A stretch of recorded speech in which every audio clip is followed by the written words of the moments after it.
bienvenue à la librairie Longtemps. La bibliothèque François Villon et les libraires vont vous proposer une sélection de coups de cœur de la rentrée de janvier. Nous vous souhaitons une bonne découverte.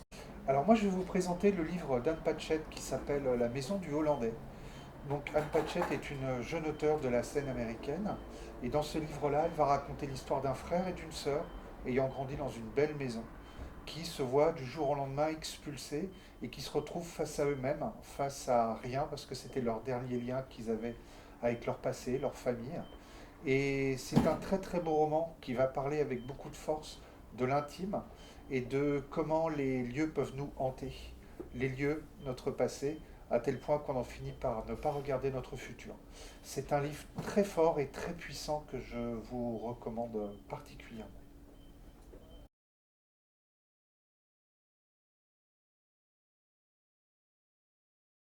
Je vous invite à découvrir le Cœur à l'échafaud, donc le deuxième roman d'Emmanuel Flèche. Donc dans ce deuxième ouvrage, l'auteur nous raconte l'histoire de Walid. Walid, c'est un jeune homme fils d'immigrés qui a grandi dans une cité de Chalon-sur-Saône et qui, après de brillantes études, vit maintenant à Paris et prépare une thèse d'histoire à la Sorbonne.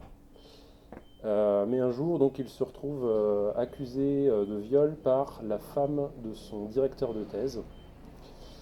Donc voilà, le roman va suivre les 3 jours de son procès, avec pendant 3 jours au cours desquels en fait les témoins vont succéder à la barre pour dresser le portrait de Walid, qui a une personnalité assez ambiguë, assez mystérieuse, et puis raconter aussi son parcours depuis son adolescence. Donc alors tout ça par contre, dans un contexte très particulier, puisque l'action se déroule quelques mois après une élection présidentielle qui a vu la victoire de l'extrême droite. Et donc Walid, au fil de son parcours, va être confronté aux différentes mesures mises en place par le nouveau gouvernement à l'encontre des populations immigrées ou issues de l'immigration, et puis les populations des cités. Euh, donc voilà, en fait, c'est ça, c'est un des intérêts de l'ouvrage, un des grands intérêts de l'ouvrage, c'est de raconter une histoire, un fait divers, et de rester au premier plan sur l'histoire de Walid, mais mettre en place en décor, en arrière-plan, toutes les transformations en fait de la société après l'accession au pouvoir de l'extrême droite. Et l'autre aspect de l'ouvrage qui m'a beaucoup intéressé aussi, c'est toute la façon dont est raconté en fait le procès, c'est-à-dire que l'auteur a été lui-même juré d'assises et donc il a essayé de retranscrire en fait tout le côté théâtral et cérémonial d'un procès. Et donc comme ça on a plusieurs points de vue, le président de la cour, plusieurs jurés, l'avocat de la défense, et tout ça dans un style très rythmé, très dynamique, avec des dialogues, voilà, beaucoup de ping-pong. Et voilà, donc c'est un livre avec qui joue beaucoup avec les genres, etc. Et donc je vous invite vivement à découvrir.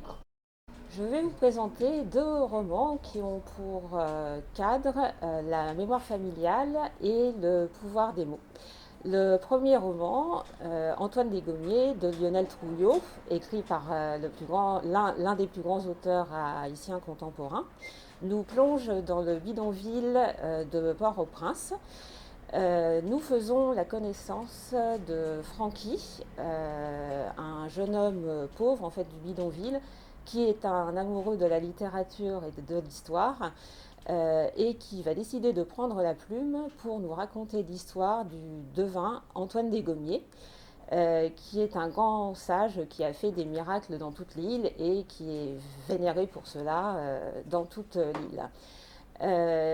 Mais par un bel artifice de l'auteur, son histoire va nous être racontée par son petit frère Titoni, qui est une petite frappe du quartier, un sans mots, mais qui va nous raconter en fait son histoire et qui va vouloir publier son frère. Le deuxième roman, Un bref instant de splendeur d'Océan de Vong, est la grande révélation critique de cette rentrée. le jeune poète vietnamo-américain va écrire une lettre à sa mère, mais qui ne la lira jamais, puisque cette dernière est analphabète. Par son écriture, il va faire surgir par de brefs fragments la mémoire oubliée de sa mère et de sa grand-mère qui ont fui le Vietnam pour les États-Unis. Et c'est une occasion pour lui aussi de raconter son enfance meurtrie.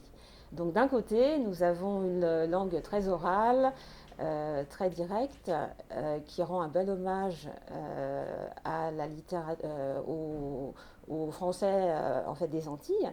Et d'un autre côté, une écriture très poétique, très fragmentaire. Mais des deux côtés, il s'agit vraiment en fait, de célébrer la littérature qui en fait d'un côté transcende en fait, misère matérielle et de l'autre côté qui guérit des blessures intimes. Et moi, je voudrais vous parler du dernier livre d'Anne-Marie Gara qui s'appelle Humeur noire. Anne-Marie Gara est romancière, elle est née, elle a grandi à Bordeaux, qu'elle a quitté ensuite pour ses études supérieures. Elle y revient pour visiter un jour une exposition sur la traite négrière au musée d'Aquitaine. Et elle est surprise par un cartel qui remet en cause ou qui, disons, minimise l'influence de la ville de Bordeaux sur l'esclavage et la traite négrière.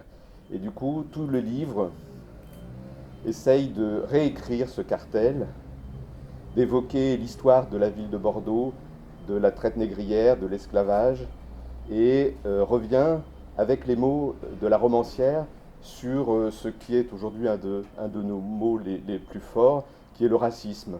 Et elle tente de détricoter tout le langage autour de cette notion funeste qui est la race. C'est un livre passionnant et qui est vraiment d'actualité et salutaire aujourd'hui.